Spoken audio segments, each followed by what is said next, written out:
की। प्रभु में आप सभी आनंदित हैं? जय मसीह, जय मसीह। हाँ, जय मसीह की। आशा करती हूँ आप सभी प्रभु में बहुत आनंदित हैं। चलिए छोटी सी प्रार्थना करेंगे, उसके बाद शुरू करते हैं। सब लोग अपनी आंखों को बंद करें और परमेश्वर की तरफ मन लगाएं। धन्यवाद, धन्यवाद, धन्यवादों के साथ परमेश्वर पिता आपके चरणों में आते यीशु मसीह। धन्यवाद देते सुंदर दिन, सुंदर समय के लिए परमेश्वर पिता। प्रार्थना करते परमेश्वर, जितने भी लोग जुड़े परमेश्वर पिता, पवित्र आत्मा आपके हाथों में सौंपते हैं उनको। एक एक को आपके पवित्र लहू से धोकर शुद्ध करते हैं पवित्र आत्मा परमेश्वर। आप एक एक पे नियंत्रण लीजिए और होने दीजिए कि उनका मन सिर्फ और सिर्फ आपकी तरफ लगा रहे परमेश्वर पिता। धन्यवाद देते परमेश्वर पिता, हर एक चीज़ों को आपके हाथों में सौंपते हैं। पवित्र आत्मा आपके नियंत्रण में सबको दे देते हैं पवित्र आत्मा। धन्यवाद देते हैं परमेश्वर, आपको आदर, आपको महिमा देते हुए छोटी सी विनती और प्रार्थना यीशु मसीह के नाम से मांग लेते हैं, आमीन,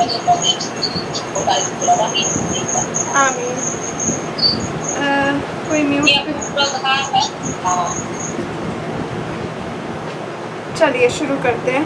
तो अभी मैं आप सबों के सामने किसी को प्रस्तुत करूंगी। आप लोगों को बताना है कि वो कौन है। आप लोगों को दिख रहा है स्क्रीन पे एक कैरेक्टर दिखाया गया, आप लोग बता सकते हैं ये कौन है?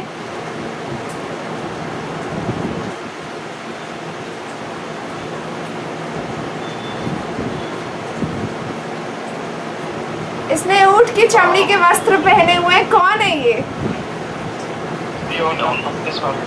हाँ, सही कहा आपने, यूहन्ना बपतिस्मा देने वाला। प्रभु आशीष दे। तो आज हम लोग इसके बारे में देखेंगे कि यूहन्ना बपतिस्मा देने वाला कौन था और ये प्रभु यीशु मसीह के पहले आया था। तो इसका क्या रोल था बाइबल के अंदर, आज हम ये जानेंगे और इसके जीवन से हम क्या क्या सीखते हैं आज हम देखेंगे। तो सबसे पहले हम बोलते हैं यूहन्ना बपतिस्मा देने वाला। मेरी आवाज़ सभी तक आ रही है?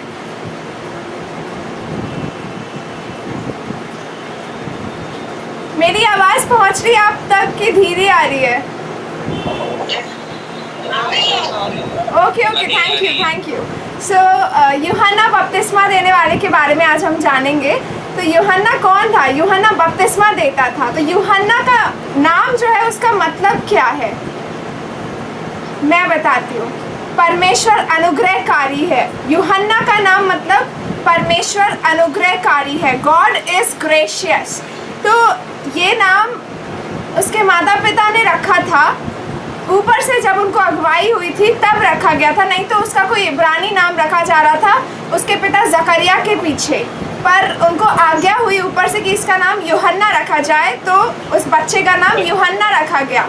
और हम देखते हैं कि इसके माता पिता का नाम क्या था। इसके पिता का नाम जकरिया था और इसकी माता का नाम एलशेबा था। और ये जब अपने एलशेबा के गर्भ में था, पहले तो एलशेबा और जकरिया को बच्चे नहीं हो रहे थे क्योंकि एलशेबा बांझ थी। पर स्वर्गदूत ने जकरिया से पवित्र स्थान में आके कहा कि मैं तुझे एक बच्चा दूंगा। तो जकरिया को विश्वास नहीं हुआ क्योंकि वो बूढ़ा हो गया था। तो जकरिया बोला कि मतलब अब कैसे हो सकता है, अब तो मैं बूढ़ा हो गया हूँ और मेरी जो पत्नी है वो तो बांझ है। तो स्वर्गदूत ने कहा जब तक वो बच्चा नहीं आ जाता मैं तुझे गूंगा कर देता हूँ। तो जकरिया जब पवित्र स्थान से बाहर निकला तो वो गूंगा होके बाहर निकला, ऐसा हम बाइबल में पढ़ते हैं। तो गूंगा होके निकला तो सब लोग समझ गए, जो और भी शास्त्री फरीसी लोग बैठे हुए थे वो समझ गए कि ये याजक लोग समझ गए कि ये गूंगा हो गया, मतलब अंदर कुछ बात हुई है इसके साथ, इसको कुछ संकेत मिला है ऊपर से। फिर जब जकरिया अपनी एलशेबा के करीब गया तो यूहन्ना बपतिस्मा वाला एलशेबा के गर्भ में आया। तो जब मरियम एलशेबा से मिलने गई तो क्या हुआ, एलशेबा के पेट में यूहन्ना ने ऐसे कूदा तो वो समझ गई कि ये पवित्र आत्मा की तरफ से आई है, मतलब ये हमारे प्रभु की माँ है मरियम। तो जो यूहन्ना था उसने ऐसे कूद लगाई एलशेबा के गर्भ में, तो एलशेबा तुरंत पवित्र आत्मा से भर के बोलने लगी। ये हम देखेंगे लूका 1 के 39 से हम देखेंगे, लूका 1 के 39 से कि एलशेबा ने क्या कहा था पवित्र आत्मा से भरकर। उन दिनों में मरियम उठकर शीघ्र ही पहाड़ी देश में यहूदा के एक नगर को गई और जकरिया के घर में जाकर एलीशिबा को नमस्कार किया।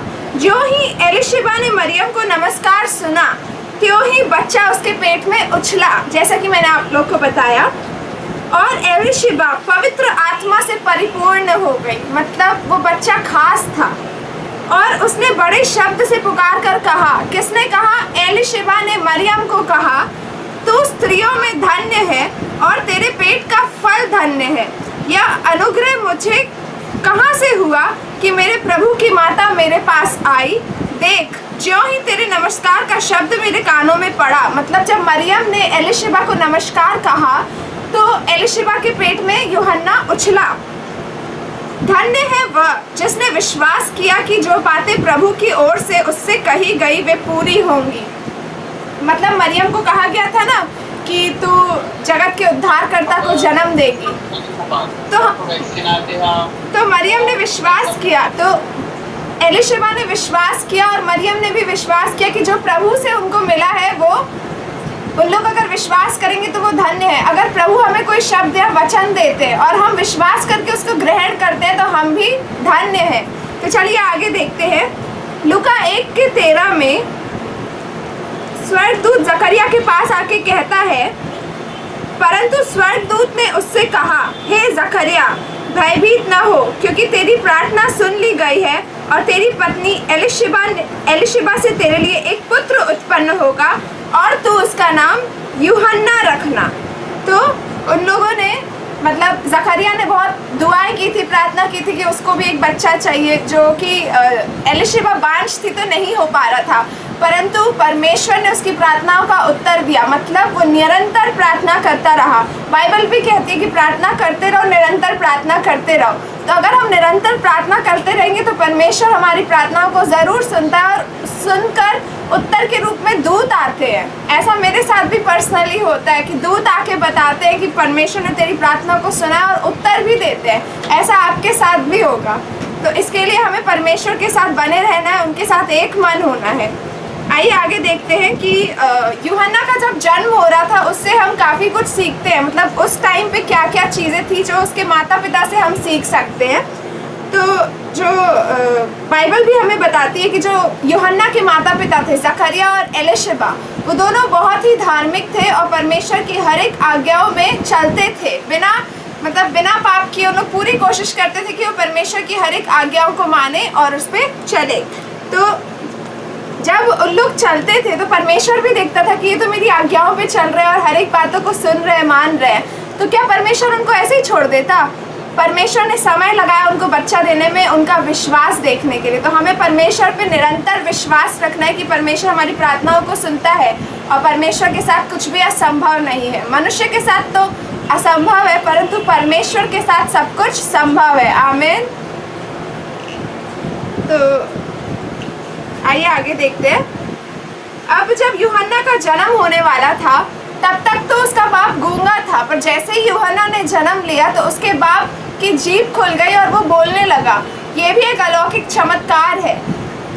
पहले तक नहीं बोल रहा था, उसका बाप गूंगा था। मतलब जब तक यूहन्ना नहीं आया तब तक जकरिया को गूंगा कर दिया गया था, पर जैसे ही यूहन्ना ने जन्म लिया उसके बाप ने बोलना शुरू कर दिया, उसके पिता ने बोलना शुरू कर दिया। मतलब जो यूहन्ना था वो बहुत खास था क्योंकि वो प्रभु का मार्ग सीधा करने आया था, प्रभु से पहले आया था कि वो प्रभु का मार्ग सुधार सके, आने वाले उद्धारकर्ता के बारे में लोगों को बता सके।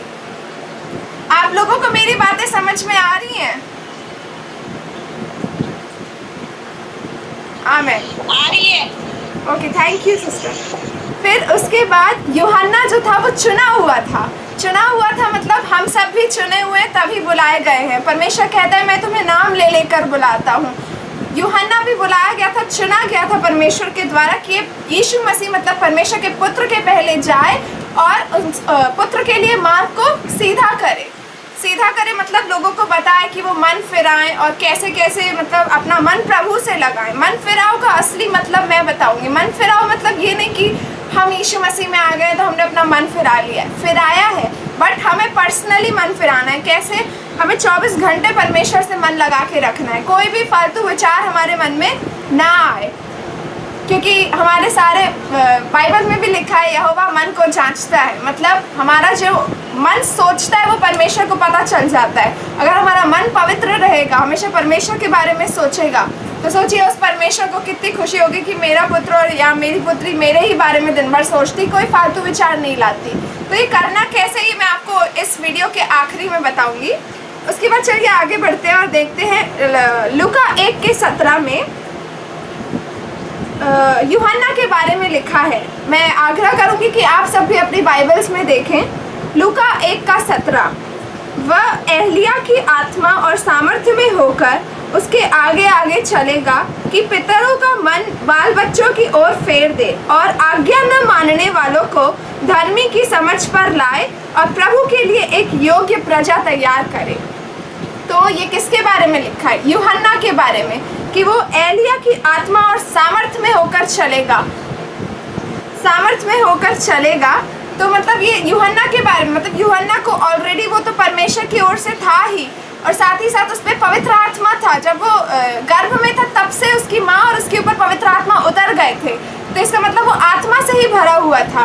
तो आत्मा से भर के उसने प्रभु का मार्ग तैयार किया। वही काम हमें भी करना है। जो अन्य जाति लोग हैं या जो मसीह में भी होकर भटक रहे हैं, तो हमें उनको बचाना है। क्यों? क्योंकि हम सही शिक्षा पा रहे हैं, तो हमारा काम क्या बनता है कि हम उसको ग्रहण करें, साथ ही साथ उसको दूसरों को भी बांटे, ताकि बहुत सी आत्माएं बचें और बहुतों का उद्धार हो। तो क्या आप सभी चाहते हैं कि आप लोग परमेश्वर के राज्य के लिए इस्तेमाल हो?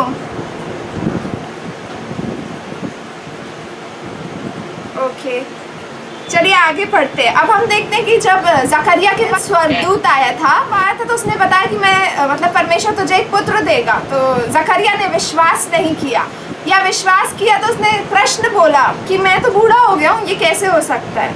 इसका मतलब ये नहीं कि हम परमेश्वर के आगे से डर के रहे और हम उनसे कुछ नहीं पूछ सकते, ऐसा बिल्कुल नहीं है। उसने भी प्रश्न किया स्वर्गदूत से, हम भी कर सकते हैं। मतलब हमें शक नहीं करना है कि ये हो सकता है कि नहीं, हमें विश्वास करके ग्रहण करना है, बट हमें कंफर्मेशन लेना है कि हाँ ये है कि नहीं है। तो हमारे साथ पवित्र आत्मा 24 घंटे रहते हैं, हम उनसे बातचीत कर सकते हैं। उनको खाना, जब हम खाना खाते हैं तो उनको हम इनवाइट कर सकते हैं कि आइए पवित्र आत्मा आप हम मेरे साथ बैठ के खाना खाइए, आइए यहाँ चलते हैं। अगर आप कहीं जा रहे हैं बाहर, तो पवित्र आत्मा को अपने साथ लेके जाइए, वो ज़रूर जाएंगे और आपके हर एक बिगड़े मार्गों को वो आपके पहुँचने से पहले सीधा कर देंगे और आपके हर एक काम बन जाएंगे। क्या ही अद्भुत परमेश्वर है हमारा, जिसने अपना सहायक हमारे साथ दिया है। तो क्यों ना हम उस सहायक को अपने साथ लेकर चलें और उनको उतना ही महत्व दें जितना हम अपने माँ बाप को देते हैं, या फिर अपने साथ जो हमें दिखता है, मतलब जो मनुष्य हमें दिखता है उसको हम उतना महत्व देते हैं। तो वो तो परमेश्वर का आत्मा है, उसको हम कितना महत्व दें वो तो आप ही, मतलब हमारा दिल ही समझ सकता है कि हम उनको कितना ज़्यादा महत्व दें उतना कम है। मतलब बहुत ही ज़्यादा उनको महत्व देना है और हर चीज़ में उनको अपने आगे लेके चलना है, पवित्र आत्मा को। आइए आगे देखते हैं यूहन्ना के बारे में। और जब एलिजाबेथ एलशेबा, उसको जब बच्चा आया और बच्चा पैदा हुआ, तो वो धन्यवादी थी परमेश्वर की तरफ, क्योंकि उसको उम्मीद नहीं थी कि उसको बच्चा मिलेगा, बट उसको बच्चा मिला तो वो धन्यवादी हुई, वो भूल नहीं गई परमेश्वर के उपकारों को। तो हमें परमेश्वर ने जो पहले दिन से हमारे साथ उपकार किए, जब से हमें बुलाया जिस दिन से, उस दिन से उनके उपकारों को हमेशा स्मरण करके उनका धन्यवाद देते रहना है। क्योंकि प्रभु में आने से पहले हमारा जीवन अंधकार था, पर वो ज्योति, वो जगत की ज्योति जब हमारे अंदर आई तो हमारे जीवन में ही ज्योति आ गई। तो क्यों ना हम उस परमेश्वर का धन्यवाद दें 24 घंटे। जितना धन्यवाद दे उतना कम है। और मैं आपको एक बात बताना चाहती हूँ, सबसे हाई लेवल की प्रार्थना होती है धन्यवाद स्तुति देना परमेश्वर को। हम परमेश्वर को देते ही देते हैं, धन्यवादों की भेंट देते हैं। हालेलुया हालेलुया जब बोलते तो भेंट जाती है। हम कुछ मांगते नहीं है, सिर्फ देते हैं। परमेश्वर ने हमें इतना कुछ दिया है, हम क्या दे रहे हैं परमेश्वर को? हम मांगते हैं कि ये कर दे परमेश्वर, वो कर दे, हम देते क्या हैं? धन्यवादों की भेंट चढ़ानी है, क्योंकि उसको हमारे धन्यवादों की भेंट बहुत सुहाती है। तो आज से मैं आशा करती हूँ कि आप जो सीख रहे हैं वो आप करेंगे और परमेश्वर को दिन रात धन्यवादों की, हालेलुया की, यीशु की लहू की जय, ये सब भेंटें आप चढ़ाएंगे परमेश्वर के महापवित्र स्थान में जाके। आमीन। चलिए आगे देखते हैं। अब यूहन्ना कैसा दिखता था, मतलब मैंने आप लोगों को दिखाया। मरकुस 1:6 में लिखा है, यूहन्ना ऊँट के रोम चमड़े का कटिबंध बांधे रहता था और टिड्डियाँ और वन मधु खाया करता था। मतलब यूहन्ना के जीवन शैली के बारे में लिखा हुआ है कि यूहन्ना ने क्या पहना, क्या खाया और उसने कैसे जीवन जिया। हम देखते हैं इसको मरकुस 1:6 में कि उसने ऊँट के रोम वस्त्र पहने क्योंकि वो जंगल में रहता था। बाइबल में भी हम पढ़ते हैं कि उसने जंगल में अपना जीवन बिताया। लूका 1:80 में ये लिखा है यूहन्ना के बारे में, और वह बालक बढ़ता और आत्मा में बलवंत होता गया और इज़राइल पर प्रकट होने के दिन तक जंगलों में रहा। मतलब जब तक उसने प्रभु का मार्ग न सुधारा, उसने अपने आप में मतलब अपने आप को उसने प्रिपेयर किया, तैयार किया जंगलों में रहकर, वन मधु खाकर और टिड्डियाँ खाकर उसने अपना जीवन बिताया। किसके लिए? परमेश्वर के पुत्र के लिए, क्योंकि वो जानता था कि परमेश्वर का पुत्र क्या ही मायने रखता है, क्योंकि वो परमेश्वर स्वयं परमेश्वर इंसान रूप में परमेश्वर का पुत्र बन के आया था। तो उनके लिए यूहन्ना ने अपना जीवन दे दिया, मतलब अपने आप को तैयार किया ताकि इज़राइल पर वो आने वाले मतलब यीशु मसीह के बारे में प्रकट कर सके, प्रजा को तैयार कर सके। तो आइए आगे देखते हैं कि यूहन्ना को क्या क्या प्रिविलेजेस मिले थे। प्रिविलेजेस मतलब क्या क्या उसको आइए देखते हैं कि क्या क्या उसने किया। सबसे पहले यूहन्ना के पास एक बहुत अच्छा अवसर था कि उसने यीशु मसीह का बपतिस्मा किया। हम ये यूहन्ना की पुस्तक में उसके पहले अध्याय के 29 से 34वीं आयत में देखते हैं। मैं आप लोग के लिए पढ़ूंगी। दूसरे दिन उसने यीशु को अपनी ओर आते देखकर कहा, देखो यह परमेश्वर का मेमना है जो जगत का पाप उठा ले जाता है। यह वही है जिसके विषय में मैंने कहा था, एक पुरुष मेरे पीछे आता है जो मुझसे श्रेष्ठ है, क्योंकि वह मुझसे पहले था। मैं तो उसे पहचानता न था, परंतु इसीलिए मैं जल से बपतिस्मा देता हुआ आया हूँ कि वह इज़राइल पर प्रकट हो जाए। और देखा है और वह उस पर ठहर गया। यूहन्ना ने यह गवाही दी, मैंने आत्मा को कबूतर के समान आकाश से उतरते देखा है और वह उस पर ठहर गया। तो ये दृश्य मैं आप लोगों को दिखाना चाहूँगी। मुझे 1 मिनट का समय दीजिए, 1 सेकेंड। ये कैसे उतरा था मैं आपको दिखाती हूँ। ये देखिए, आप लोगों को दिख रहा है स्क्रीन पे? Yes yes. ऐसे पवित्र आत्मा यीशु के ऊपर आए थे कबूतर के रूप में जब यूहन्ना ने बपतिस्मा दिया था। आप चाहें तो इसका स्क्रीनशॉट लेके रख सकते हैं। अब यूहन्ना बोल रहा है, मैं तो उसे पहचानता नहीं था, परंतु जिसने मुझे जल से बपतिस्मा देने को भेजा उसी ने मुझसे कहा। मतलब परमेश्वर ने यूहन्ना को बताया था कि जिस पर तू आत्मा को उतरते और ठहरते देखे वही पवित्र आत्मा से बपतिस्मा देने वाला है। और तू आत्मा को 1 सेकेंड। और मैंने देखा और गवाही दी है कि वही परमेश्वर का पुत्र है। मतलब यूहन्ना बता रहा है कि परमेश्वर के आत्मा ने कहा था कि जिसको तू बपतिस्मा दे और जिसके ऊपर वो कबूतर के समान पवित्र आत्मा उतरे वही परमेश्वर का पुत्र है। तो जब यीशु के साथ उसने यीशु को बपतिस्मा दिया तो ऐसा ही हुआ, तो वो जान गया कि यही परमेश्वर का पुत्र है। अब देखते हैं कि यूहन्ना के पास और क्या अवसर था। यूहन्ना मार्ग तैयार करने को आया था यीशु मसीह का। मतलब कितना ही अद्भुत तरीके से परमेश्वर ने उसको चुना था कि वो परमेश्वर के पुत्र का मार्ग सुधारे, लोगों को बताए कि मन फिराव क्या है असल में। तो यहाँ पे लूका 3:4 में लिखा है, लूका 3:4 में लिखा है। आप सब अपनी बाइबलों में ये सब लिख सकते हैं या फिर देख सकते हैं। जैसे यशायाह भविष्यवक्ता के कहे हुए वचनों की पुस्तक में लिखा है, जंगल में एक पुकारने वाले का शब्द हो रहा है कि प्रभु का मार्ग तैयार करो, उसकी सड़कें सीधी बनाओ। हर एक घाटी भर दी जाएगी और हर एक पहाड़ और टीला नीचा किया जाएगा, और जो टेढ़ा है सीधा और जो ऊंचा नीचा है वह चौरस मार्ग बनेगा, और हर प्राणी परमेश्वर के उद्धार को देखेगा। आमीन। तो ये सब यूहन्ना बपतिस्मा देने वाला करता था। मतलब ये सब वो जंगल में बोलता था कि परमेश्वर का मार्ग सीधा करो, और वो लोगों को मन फिराव बताता था कि आखिर में मन फिराव है क्या। तो काफ़ी सारे लोगों ने उससे पूछा कि हम क्या करें। अगर आप में से कोई बिजनेसमैन है तो वो पूछेगा कि किसी भी मतलब पास्टर प्रचारक से कि हम क्या करें मन फिराने के लिए। सब लोग कहते हैं मन फिराओ, पर असल में कोई बताता नहीं है करना क्या है मन फिराने के लिए। तो मैं आप लोगों को बताती हूँ मन कैसे फिराया जा सकता है। सबसे पहले यहाँ यूहन्ना ने खुद बताया है, उससे काफ़ी सारे प्रोफेशन के लोगों ने पूछा, किसी सिपाही ने पूछा, किसी बिजनेस करने वाले ने पूछा कि हम कैसे मन फिराएं। तो बाइबल में यहाँ पे लिखा है, हे गुरु हम क्या करें। उसने उनसे कहा, जो तुम्हारे लिए ठहराया गया है उससे अधिक ना लेना। अगर हम लोग व्यवसाय में है, व्यापार में है, हमारा प्रॉफिट अगर 20 रुपये है तो हमें उतना ही लेना है। अगर हम 40 ले रहे हैं तो ये किसी सामने वाले को लूट रहे हैं और ये बहुत गलत है। परमेश्वर सब कुछ देख रहा है, तो हमें अपने मन से कार्य करना है। मन हमेशा परमेश्वर की तरफ लगा के रखना है।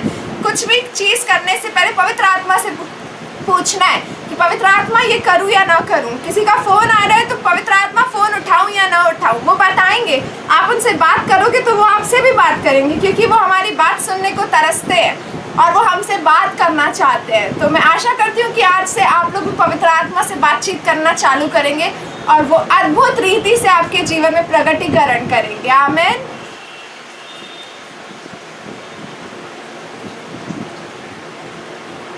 और सिपाहियों ने भी उससे पूछा, हम क्या करें। उसने उनसे कहा, मतलब यूहन्ना ने सिपाहियों से कहा, किसी पर उपद्रव ना करना और ना झूठा दोष लगाना और अपने वेतन पर संतोष करना। किसी पे झूठा उपद्रव, झूठा चढ़ाव नहीं करना है हमको।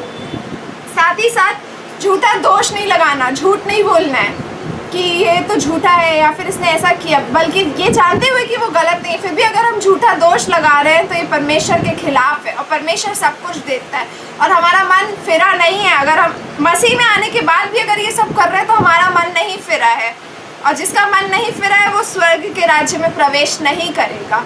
क्योंकि पानी का बपतिस्मा लेना ही सब कुछ नहीं है, साथ ही साथ आग और पवित्र आत्मा का बपतिस्मा लेना भी बहुत ज़रूरी है, और वो सिर्फ यीशु मसीह देते हैं। जब हम अपना मन खाली कर देते हैं हर एक बुराइयों से, तुरंत हमारे को यीशु मसीह आत्मा से भर देते हैं। वो देखते रहते हैं कि मेरा बच्चा कब खुद को खाली करेगा तो मैं उसको अपनी आत्मा से भरूँ। जिस क्षण हमने डिसीजन ले लिया कि प्रभु आज मैं अपने आप को आपको समर्पित करता हूँ, मैं कुछ गलत नहीं करूँगा, मैं आपको दे देता हूँ, आपके नियंत्रण में दे देता हूँ, प्रभु तुरंत हमको अपने पवित्र आत्मा से भर देते हैं और उसके बाद हमारा जीवन बिल्कुल अंधकार से ज्योति में हो जाता है। आमीन आमीन।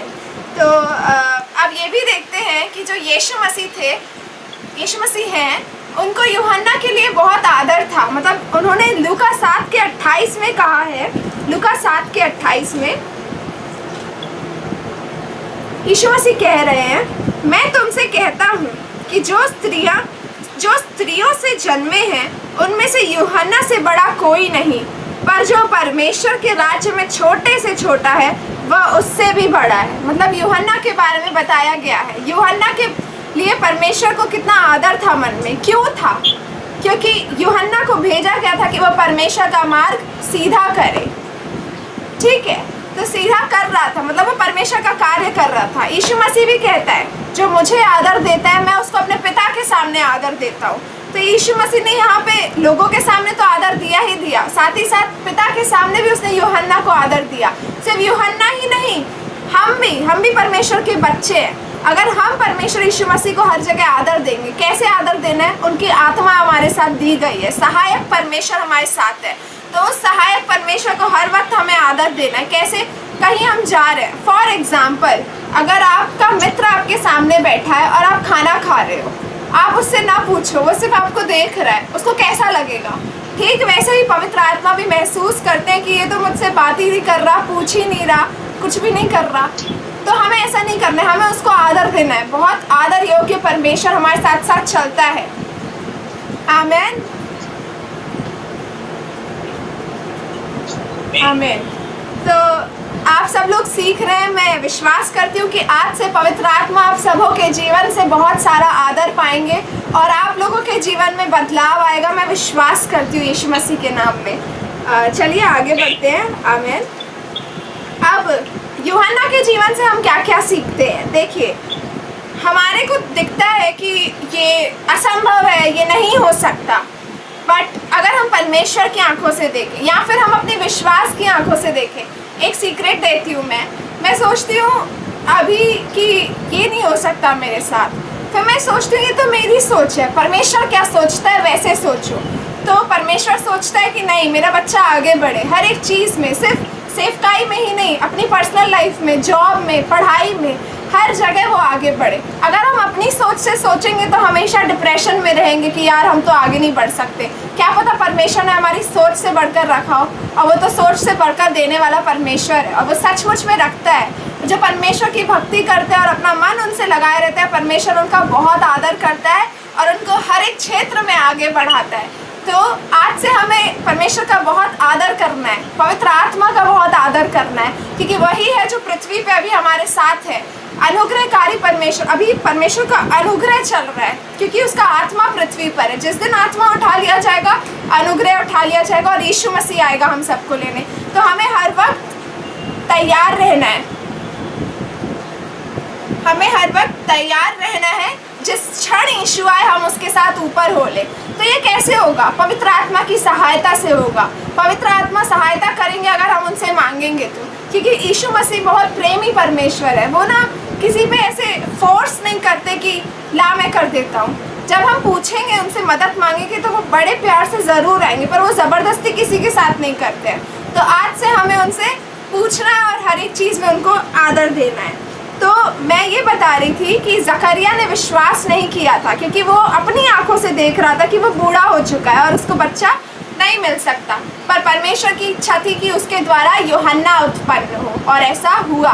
तो हमें परमेश्वर की आंखों से देखना है, खुद की आंखों से नहीं। चलिए आगे देखते हैं। हमें कभी भी परमेश्वर पर शक नहीं करना।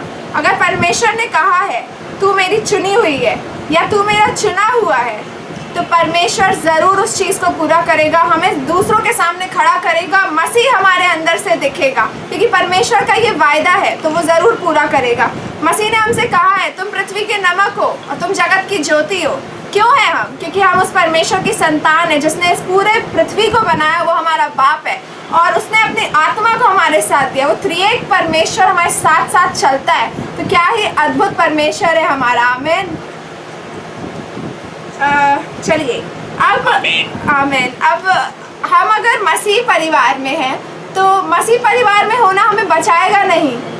मतलब हम मसीह परिवार क्रिश्चियन फैमिली में अगर पैदा हुए, इसका मतलब ये नहीं कि हम स्वर्ग चले जाएंगे।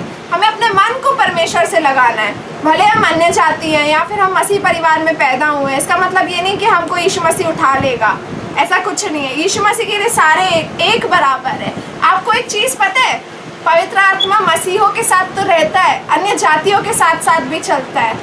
अगर हम किसी के लिए दुआ करते हैं तो बोलते हैं ना यीशु इसको छू ले, तो यीशु कैसे छूता है? उनके साथ साथ चलता है तो ही तो उनको छूता है, क्योंकि परमेश्वर का वायदा है मैं तुम लोगों के साथ हूँ, मैं तुम्हें कभी नहीं छोड़ूंगा, जगत के अंत तक नहीं छोड़ूंगा, कभी नहीं त्यागूंगा।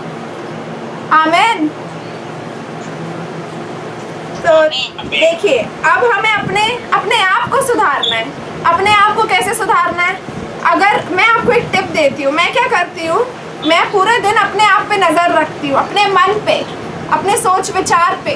कुछ गलत थॉट तो नहीं आ रहा। अगर कुछ गलत विचार मेरे मन में आ रहा है, सपोज मेरे साथ किसी ने चीटिंग किया और मुझे बार बार वो चीज़ सता रही कि यार इसने मुझे धोखा दे दिया, तो मैं सोच के क्या दे के चला गया, चिल करने का, परेशान नहीं होना है। अगर थॉट बार बार आ रहा है, दुष्ट डाल रहा है, तो हमें क्या बोलना है? निकल जाए यीशु के नाम से, मैं तुझे एक्सेप्ट नहीं करती, मैं तुझे एक्सेप्ट नहीं करता। तुरंत वो विचार चला जाएगा और आपको तुरंत बोलना है पवित्र आत्मा मुझ पर नियंत्रण ले। तो पवित्र आत्मा अपना नियंत्रण आपके ऊपर लेंगे, आपको महसूस होगा ये चीज़, आपके अंदर करंट्स उठेंगे, आपको आवाज़ आएगी कि बेटी मैं तेरे साथ हूँ, तू चिंता ना कर। और सचमुच में ये आवाज़ आपकी नहीं है, पवित्र आत्मा की होती है। आपको बार बार लगता है प्रार्थना कर ले, वचन पढ़ ले, ये आपका मन नहीं है, पवित्र आत्मा आपको कायल करता है बार बार कि चल वचन पढ़ने का समय हो गया, प्रार्थना करने का समय हो गया। तो ये सब कब होगा? जब हम अपने आप को पवित्र आत्मा के नियंत्रण में देंगे, तो वो हमारे जीवनों में कार्यों को करेंगे। चलिए आगे देखते हैं। अब जो यूहन्ना था वो क्या करता था? हमेशा सत्य बताता था, किसी से डरता नहीं था। इवन जब एक राजा आया था उसके पास, हेरोदियास करके, तो वो उससे भी नहीं डरा, उसने ये भी बता दिया कि तूने अपने भाई की बीवी को रखा हुआ है। तो वो किसी से डरता नहीं था। जो गलत है वो गलत है, जो सत्य है वो सत्य है, जो परमेश्वर के वचन के खिलाफ है वो बता देता था, निर्भय था। क्यों? क्योंकि उसके साथ परमेश्वर का आत्मा था, उसके अंदर था। तो हमें किसी को किसी से मतलब किसी इंसान के भय में नहीं रहना है कि मतलब अधीन रहना है, अपने माता पिता के अधीन रहना है, अपने अधिकारियों के अधीन रहना है। पर जो बताने का मतलब ये है कि जो लोग हैं मतलब कि जैसे कैसे बताऊँ सत्य बोलना है हमेशा, किसी से डरना नहीं है कि ये क्या सोचेगा या ये क्या सोचेगी। हमें हमेशा परमेश्वर को देख के चलना है, क्योंकि परमेश्वर हमें फल देगा, लोग हमें फल नहीं देंगे। तो अब पौलुस ने एक पहला कुरिन्थियों उसके 9:22 में बताया है। पहला कुरिन्थियों उसके 9:22 में पौलुस ने हमें बताया है। पहला कुरिन्थियों उसके 9:22 में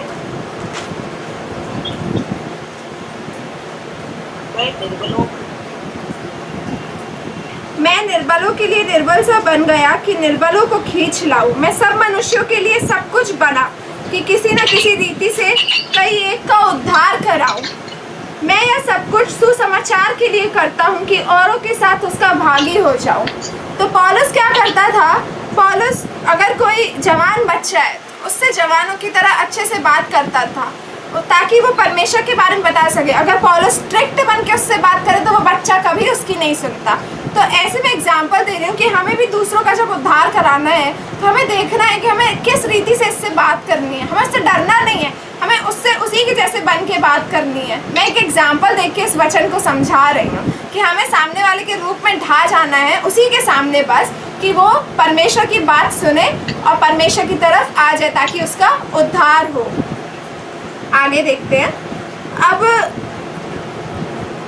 हम सोचते हैं कि परमेश्वर के वचनों को मानना बहुत डिफ़िकल्ट काम है, मतलब बहुत कठिन लगता है। झूठ नहीं बोलो, माता पिता का आदर करो और बहुत सारी आज्ञाएं हैं परमेश्वर की, एक दूसरे से प्रेम करो। तो हमें लगता है ये बहुत कठिन है, पर अगर हम पवित्र आत्मा की सहायता मांगेंगे तो सबसे आसान, सबसे शांतिदायक और आनंदपूर्ण काम यही है कि हम परमेश्वर की आज्ञाओं को माने। कैसे माने, कैसे चलें? पवित्र आत्मा आपकी सहायता इतनी अच्छी रीति से करेंगे कि आप समझ भी नहीं पाएंगे कि आपने कर दिखाया। तो ये आप नहीं करते, पवित्र आत्मा आपके द्वारा कराता है। तो मेन पवित्र आत्मा को अपने ऊपर नियंत्रण दीजिए और हर एक आज्ञा वो आपसे पूरी कराएंगे। हर एक चीज़ में वो आपकी सहायता करेंगे, क्योंकि वो सहायक परमेश्वर हमें यीशु मसीह ने दिया है। और ऐसा नहीं है पवित्र आत्मा थोड़ा सा आता है या आधा आता है या 75% आता है। वही आत्मा जिसने इस पूरी पृथ्वी को कार्य करके बनाया परमेश्वर की आज्ञा पे, वही आत्मा हमारे अंदर है, वही आत्मा आपके भी अंदर है। तो वही सामर्थ आपके अंदर है और आप यीशु मसीह से भी बड़े बड़े कार्यों को कर सकते हो। कैसे कर सकते हो? अपने मन को पवित्र आत्मा के अधीन कर दो, वो आपके द्वारा काम करेंगे। आप लोगों को समझ आ रही है मेरी बातें? आमीन। ओके, चलिए आगे बढ़ते हैं।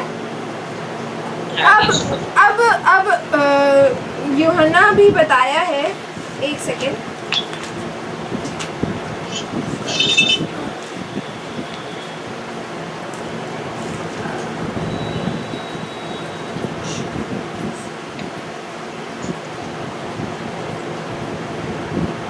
ठीक है, मैं ऐसे ही बता देती हूँ, वचन एक्चुअली मिल नहीं रहा। यूहन्ना ने ये भी बताया था कि हमें फल लाने योग्य बनना है, मतलब परमेश्वर के लिए हमें फल लाना है। हम भेजे गए हैं इस पृथ्वी पर परमेश्वर की महिमा करने के लिए।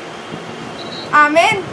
कि खुद की इच्छाएं पूरी करने के लिए, परमेश्वर की महिमा करने के लिए भेजे गए हैं। हमें फल लाना है परमेश्वर के लिए। और जो पेड़ फल नहीं लाता वो काटा जाता है, और कुल्हाड़ा सबके ऊपर है, वो काटा जाएगा और आग में झोंक दिया जाएगा। इसीलिए हमें फल लाने योग्य बनना है। फल कैसे लाएंगे? फिर से पवित्र आत्मा की मदद मांगनी है, क्योंकि वही है जो हमारी हर वक्त सहायता करते हैं। और अब देखिए, परमेश्वर ने आपको टैलेंट दिया है। टैलेंट दिया है मतलब कोई गिटार बजा सकता है, कोई कैसियो बजा सकता है, और कोई मतलब गा सकता है, कोई अच्छा प्रचार कर सकता है, कोई माइक पे बोल सकता है। तो ये सब आपको परमेश्वर की महिमा के लिए करना है, अपने लिए नहीं। जो भी टैलेंट उन्होंने दिया है, परमेश्वर ने आपको दिया है, तो आप उसको परमेश्वर की महिमा के लिए इस्तेमाल करें। यूहन्ना भी अपनी हर एक चीज़ परमेश्वर के लिए इस्तेमाल करता था। उसने अपने बोलने के तरीक़ों को, अपनी हर एक चीज़ों को परमेश्वर के लिए दे दिया। जंगलों में वो मार्ग तैयार करने का आवाज़ देता था, पुकार करता था कि परमेश्वर की मार्ग तैयार करो। तो हमें अपने लिए नहीं, दूसरों के लिए जीना है, क्योंकि यीशु मसीह भी सेवा कराने नहीं, सेवा करने आया था। उसने अपने चेलों के पैर तक धो डाले, इवन यहूदा इस्करियोती के पैर धो दिए, ये जानते हुए भी कि आगे चल के उनको धोखा देगा। फिर भी ये जानते थे कि 2 या 3 दिन बाद ये मुझे पकड़वा लेगा और इसकी वजह से मैं क्रूस पे भी जाऊंगा, पर ये जानते हुए भी उन्होंने अपने आप को नम्र किया और उसके पैर धो दिए। तो हमें यूहन्ना के जीवन से बहुत कुछ सीखने को मिलता है, और आशा करती हूँ कि आप लोग भी काफ़ी कुछ सीखें। यूहन्ना के जीवन में से आप जो भी सीखे अपने जीवन में भी आप अप्लाई करेंगे, मैं ऐसी आशा करती हूँ। और यूहन्ना के बारे में काफ़ी कुछ आज हमने सीखा, तो जो भी रिवीजन वगैरह है वो आप रिवाइज करें और अगली क्लास में ज़रूर बताएं कि आपके जीवन में क्या परिवर्तन आया। अब मैं आपको बताऊंगी कि डेली रात को परमेश्वर कैसे आपसे बात करेंगे। आप सब जानना चाहते हैं?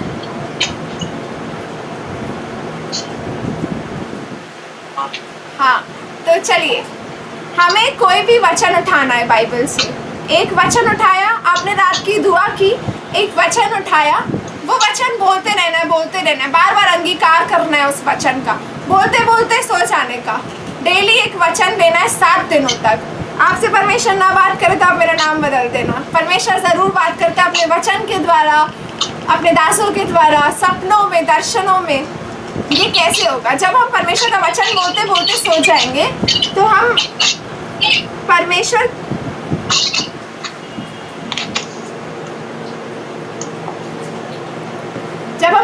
का वचन बोलते बोलते सो जाएंगे तो परमेश्वर हमसे ज़रूर बातचीत करेगा। कोई फालतू विचार हमारे मन में नहीं आएगा, सिर्फ परमेश्वर की बातें ही चलेंगी।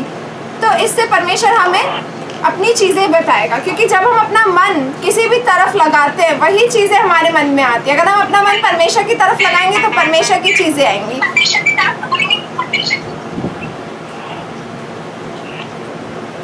तो 7 दिन के लिए 7 वचन मैंने तैयार किए हैं, मैं आप लोगों को व्हाट्सएप में भेज दूंगी। आप लोग मुझसे पूछें, मैं मंडे, ट्यूसडे और संडे, आज भी Sunday, Monday, Tuesday, Wednesday, Thursday, Friday और सैटरडे 7 दिनों के वचन मेरे पास तैयार है, मैं आप लोगों को दे दूंगी। आपको हर रात एक वचन लेना है और उस वचन को अंगीकार करते करते सो जाना है। इससे आपके जीवनों में बहुत चेंज आएगा। प्लस आज एक टिप दूंगी मैं आपको, प्रेरितों के कार्य उसके 4 का 13, प्रेरितों के कार्य उसके 4 का 13।